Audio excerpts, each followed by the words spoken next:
नमस्कार, तुमच्या सर्वांचं स्वागत करतोय आपल्या चॅनलवर. मित्रांनो, देवेंद्र फडणवीस व एकनाथ शिंदे यांच्यामध्ये सर्व काही आलबेल आहे असं नाहीये. त्यांच्यामध्ये वादविवाद आहे ते आपल्या सर्वांनाच माहीत आहे. परंतु या वादामध्ये पुन्हा एकदा ठिणगी पडण्याची शक्यता दिसत आहे किंवा ठिणगी पडू शकते. त्याच कारण असं की येत्या काही दिवसामध्ये महाराष्ट्राचे जे मंत्रिमंडळ आहे त्याचा विस्तार केला जाणार आहे. कारण गेल्या काही दिवसापूर्वी एका सभेमध्ये बोलत असताना धनंजय मुंडे यांनी जे आहे त्यांच्या पक्षश्रेष्ठींकडे किंवा पक्षाकडे मागणी केली की काही करा पण मला खाली बसू देऊ नका, माझ्या हातात काम द्या, म्हणजे मला सरळ सरळ एखादं मंत्रिपद द्या.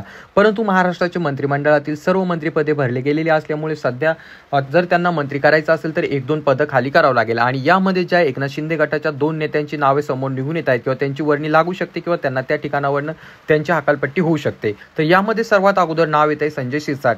कारण त्यांच्याकडे जे आहे सिडको जमीन घोटाळा व त्यानंतर त्यांच्या घरामध्ये पैशाने भरलेले बॅगचा व्हिडिओ सोशल मीडियावरती व्हायरल झाला होता. आणि सेकंड नंबरवरती येतात भरत गोगावले.